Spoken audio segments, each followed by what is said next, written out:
Hi,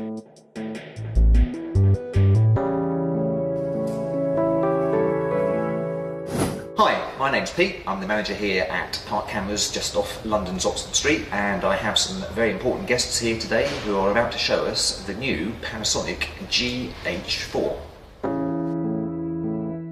So we've got Damien Demolder, pro photographer, journalist and general authority on all things Micro Four Thirds, and Mark Baver, who is assistant product manager for Lumix G here in the UK.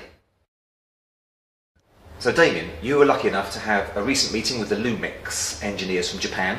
What were the developments in the GH4 that you were most excited about? I think the thing that always interests me above camera features is image quality.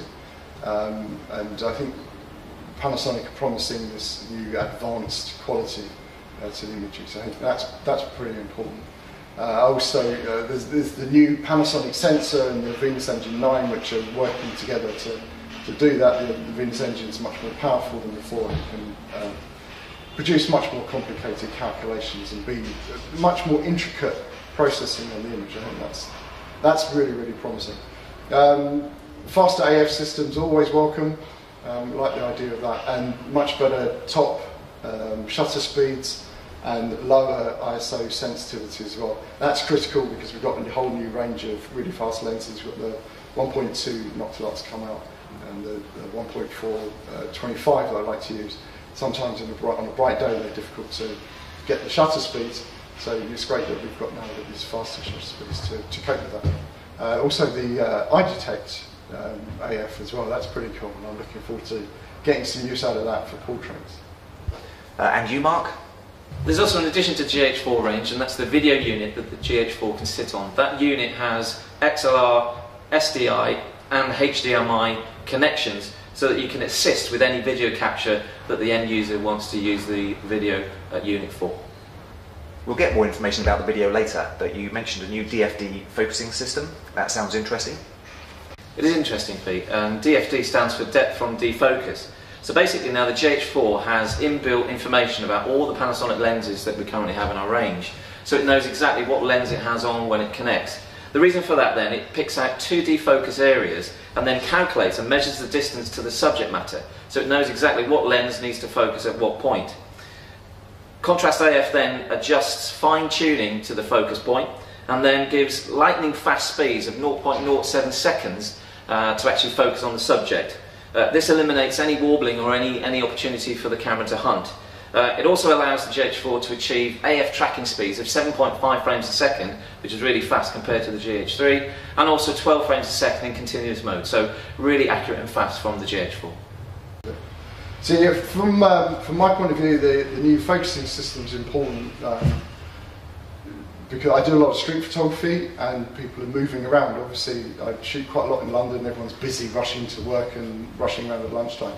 And I hold the camera like that quite a lot because you can get lots of different angles without having to scoot down.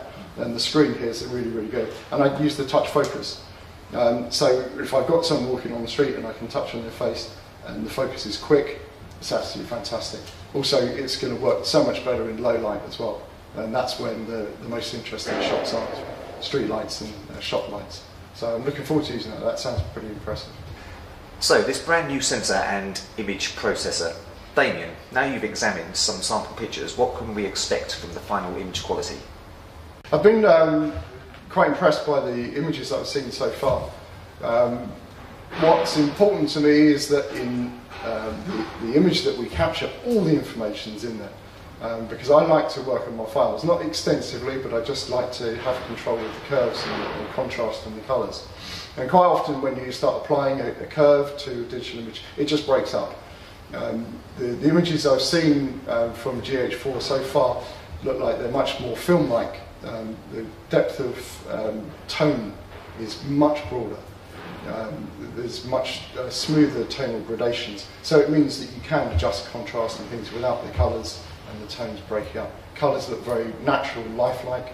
The images are sharp, but they're not over-sharpened, and that's a critical thing. Plenty of detail, and it looks nice. So if you want to go in and use some sharpening afterwards, you can, and you can do that without edges getting those horrible halos. So they look like advanced JPEGs. I think I've been wanting for a long time something that sits between JPEG and RAW files, and this looks like it's going to be it. And the look and the feel is very similar to the GH3? Yeah, it is. I didn't think that there was much wrong with GH3, to be honest, in terms of good grip and the buttons and everything are in just the right place. So I'm pleased Panasonic haven't tried to change the design and layout too much. I think the grip of the GH4 is just slightly different. It just feels nicer under the finger there. But generally, yeah, it's not much to change on it. It's good to have a SLR style body. When you shoot into the eye as well, you've got a bit more stability.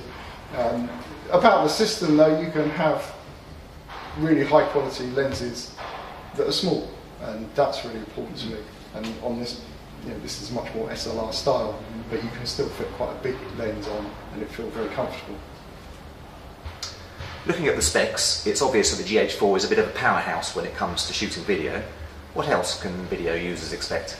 Well, they can expect from the powerhouse of the GH4 the ability to shoot in 4K video. So that's at both 30 or 24 frames a second. And in cinematic mode, you'll be able to actually output to a cinema-style screen. So really ambitious pro users or enthusiasts that want to be able to produce outstanding video, they can rest assured that the GH4 will be able to do that. It's 3 times faster than a GH3 as well from transfer rate, so from 72 megabits a second to 200 megabits a second. So an amazing achievement by our Japanese engineers to actually produce that. Focus peaking now has been added, so that's something that was missing on the GH3. So we've listened to our customers, we've added that back into that now. And also zebra pattern for adjusting contrast, light areas, dark areas. So some real fine tuning and contrast adjustment within the GH4.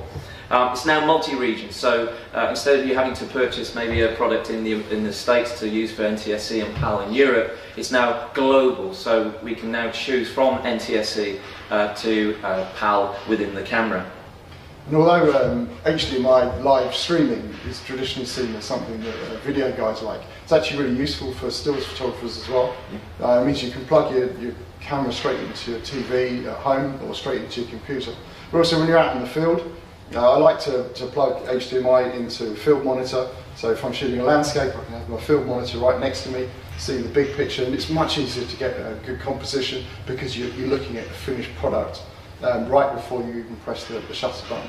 You can preview the colour balance and focus and everything like that. It's also really good for shooting portraits as well. Just having a big view of the image that you're about to take, and it's like having the finished picture before you actually commit it to the memory card. And what sort of kits can we look forward to stocking? Yes, Pete, the GH4 comes in different options. One is the body only, and the other is the 14 to 140 lens. Now that's currently the new 14 to 140 lens that you find on the G6. So thanks to Damien and Mark for coming in and showing us this amazing new product. We look forward to seeing you in one of the Park Camera stores sometime soon, either the London or the Burgess Hill store. You can check out more information on our website, parkcameras.com, or use social media. Thanks very much for watching.